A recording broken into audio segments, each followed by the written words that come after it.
talk about someone who Nigerians, or most Nigerians at least on the surface level, has accepted, Peter Obi. So this is the contrast, right? Peter Obi has been known by Nigerians, not on the national level, but at least I'm from Anambra State, so I know Peter. I've known Peter before as long as, before he ran and when he was governor as well. I was in Nigeria then, so I know very well who Peter Obi is. And I'm also one of his biggest critics as well at this little level I'm operating at. But one thing that we cannot say for certain is that on the surface level, at least on social media, at the youth level, most youths or most people on social media, they've accepted Peter Obi. What are your thoughts on Peter Obi? There's something that I've also seen as a general strategy to promote Peter Obi is to insert him into every conversation that people like us have, knowing that. But I will. I mean, the reason why I'll put it this way. Yeah. You understand?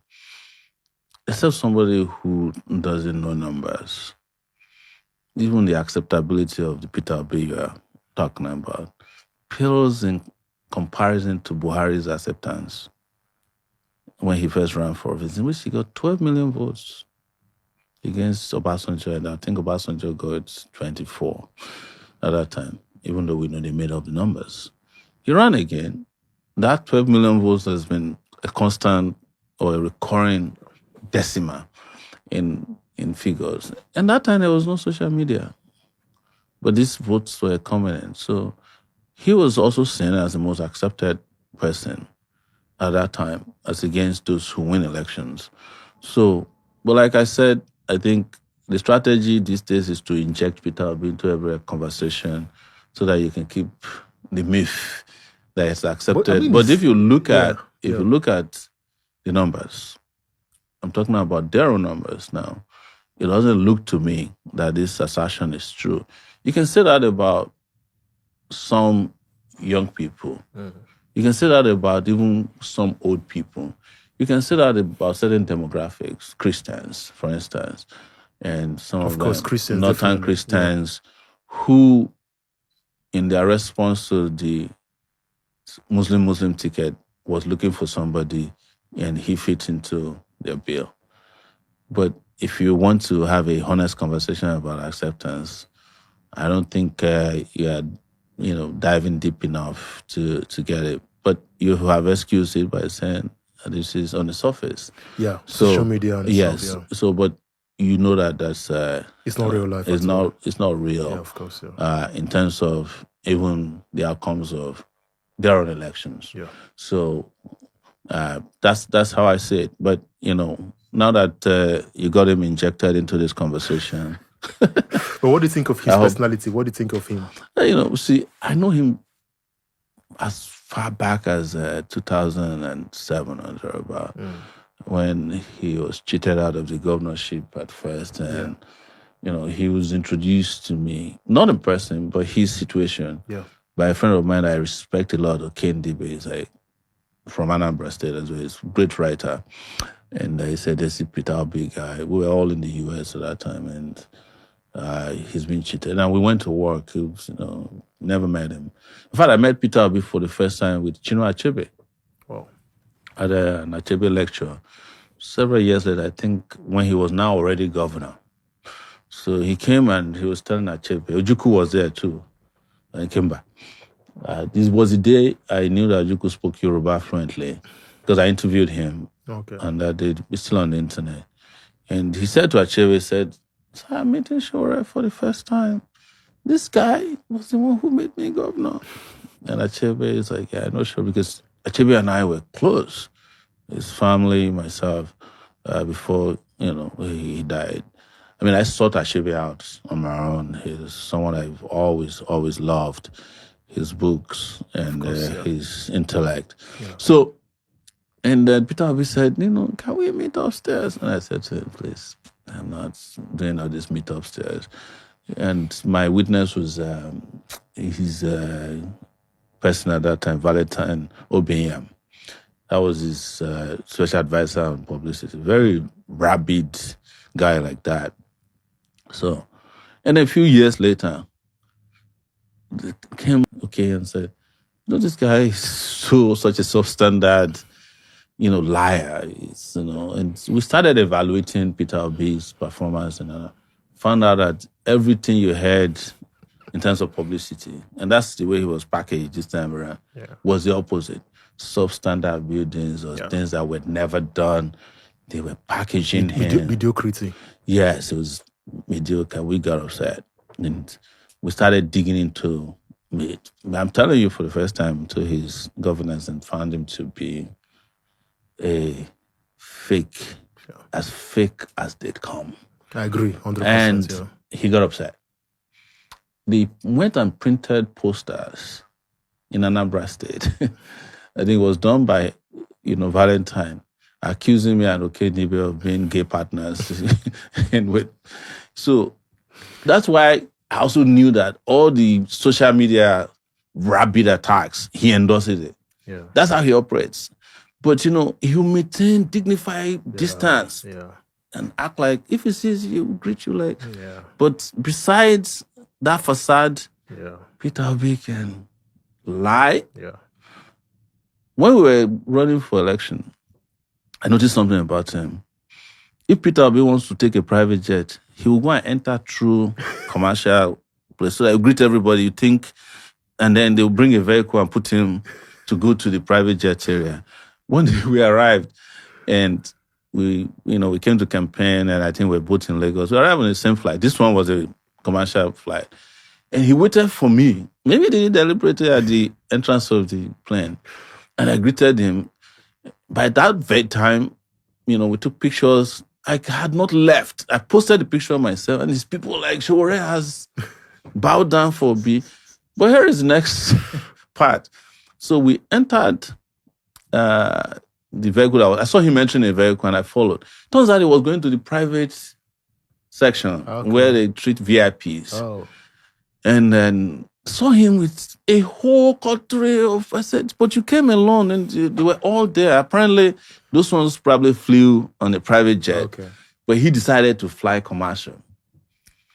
And I now asked the guy who was driving, because we were in a car, a Hilux van. I said, let's wait and see what Peter Obi drives. Because I was actually expecting that he was driving, the Innocent Motors. Okay. Peter Obi had nothing less than 10 big Toyota SUVs waiting for him. There was this Mercedes Space Boss. And I was telling myself, why do you have to lie? So why do you have to cover up all this? Nobody's going to be upset with you that you're a presidential candidate if you have a convoy. But look at this trajectory. And that packaging is his style. Yeah. And if you want to get away with finding out, then he'll send his people after you. Yeah. So when you saw that I stood my ground in 2023 against him, I knew him.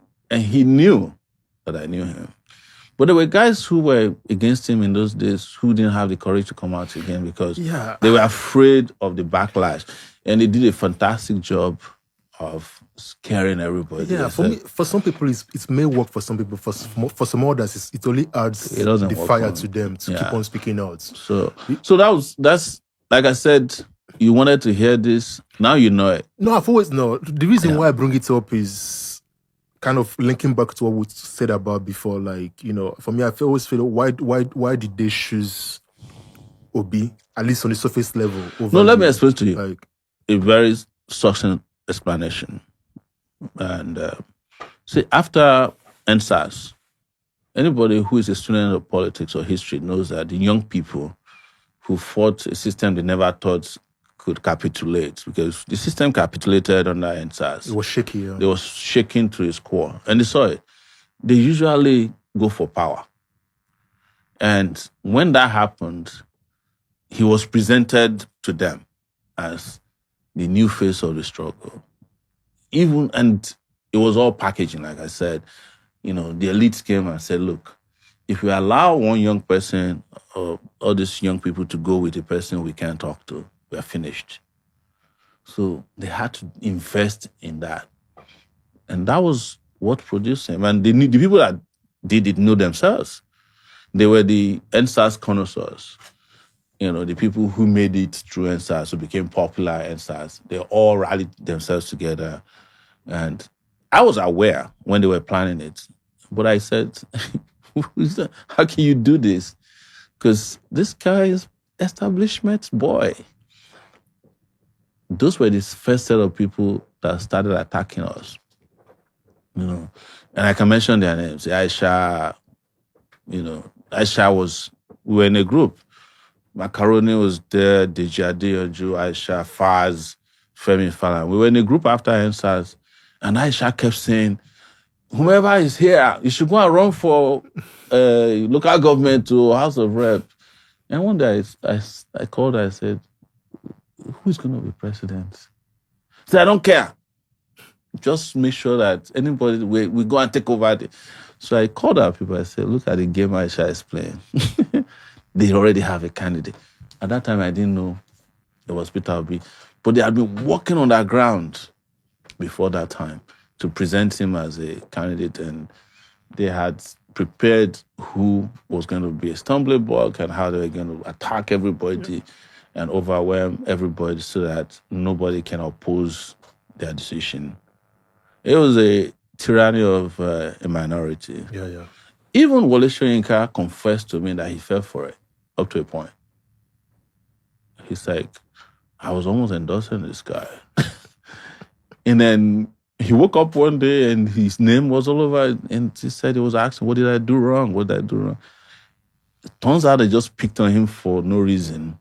And he became, even though he didn't participate in the election, he became, the most ridiculed person after the election. That was what got him upset. Yeah. And he said, if this is my last assignment on earth, I'm going to let people know who you people are. Yeah. In an ex-species you did, he talked about OBJ bringing out P2OB so that Atiku will not win. Kind of didn't understand what you meant by that. Can you explain what you meant? I'm a student of history and power. Yeah. I have followed meticulously the history of at least 7 presidents in Nigeria, starting from Babangida, followed by Shonekon, who was in power for 84 days before we drove him out, and then followed by Abacha, that's number 3, followed by Abdul Salam, that's number 4, Obasanjo, number 5, Yaradua, number 6, Jonathan, number 7, Buhari, number 8, 9 actually now with Tinubu. And I hope I become the 10th person, so that I can wipe all of their memories away from you. So what has always happened is that there's a power structure of people who believe they own Nigeria. And they truly do, if you look at how they have succeeded so far. So in the scheme of things, if you ask Obasanjo, who do you hate most between Asiwaju, Tinubu, and Atiku? He hates Atiku most because for him, Atiku was someone who had a dagger, who trusted in his chest but didn't kill him. For him, Atiku was Brutus. And when the opportunity came, they looked at it and said, what is the way these votes come in a way that we can overcome Atiku? That's Obasanjo now. And he decided maybe Obi might have been what we call a Manchurian candidate, a candidate who didn't know that he was being supported. I don't know if he is or not. So and they decided that, look, if the Southeast is left there without a spoiler, there's nobody who can defeat Atiku in Nigeria in this next election. Because they barely survived Atiku during Buhari's second term. And that there's no amount of tinkling we can do. So let's bring in Obi. These young people already think he's a good guy. He's packaged them very well. And he would suck away or suck out the votes that could have gone to Atiku. There's no way anybody in the Southeast was voting for Tinubu. Nobody in the Southeast is voting for a candidate that brought a Muslim ticket in the Southeast or South-South. In the course of doing it, the Christian minority in the North lashing on that and voted massively for Obi. Obasanjo's dream came to pass. But look at it, even the arrangement that INEC made, even in allocating the votes, Atiku, who barely campaigned because we were all presidential candidates, in those days, I once asked him, I said, why are you, that's why they say I'm rude. I saw him, I said, why are you still running for office? You could barely move. He looked at me and said, Sowore, just move, get out of my face. Because during the last election, if Atiku moved one leg, he would stop. Like he needed to catch your breath. He looked like, I think I tweeted about it, that he looks like a bag of cement that, had become spoiled. So how Atiku, without much campaign, was able to have 8 million votes? But if you were to add that to half of Obi's votes, Atiku, they would not have been able to explain defeating Atiku in the election. Do Obasanjo hate Atiku? Yes. Then does he hate Tinubu? He does. Does he hate Atiku more because of their unsettled problem when he was vice president to him? The other part is that the part of Nigeria who's like, we just had 8 years of a northern president. How can we go and vote for another northerner, regardless of? That was how the issue was solved. So when you hear people saying, somebody else was working for Tinubu, they are the ones working for Tinubu. And look at it. Who was Obi's president campaign manager? It was chosen by Obasanjo, late Doyin Okupe. In fact, it was Doyin Okupe who contacted me to support Obi. Wow. And I tweeted about it at that time. And I told him, I said, never in your life should you call me again. So I said, do you not remember what you people did to Abiola? And I never heard from them again. But don't forget, in 2019, when I was running for the first time, Obi himself had called me to support them. And same thing that was my response. I said, so you mean after all these years of exposing Atiku, I will now come and join a corrupt ticket? Because we're discussing this now, a lot of Nigerians have small memory because that's the reason they don't teach history that deep. You see, most people didn't know that you were expelled from a university. And that was how I heard about you for the first time. And you were helpful to me back then, yeah. Do you know, I was checking yesterday that one day I was about to travel. Yeah. This is the last part before you wrap up. Yeah. In the US. And they said somebody was being expelled from Redeemer University. Okay. And I wrote on Twitter that this person was expelled from the university because he criticized the vice chancellor. And I was so livid because it reminded me of my own part. Do you know who that person was? Macaroni. Yeah, Macaroni, yes. So, and he was recalled back based on that campaign we did. So I'm always happy. Yeah. And this is to wrap up the whole thing about how it is important that even when you don't know people, you can respect their rights.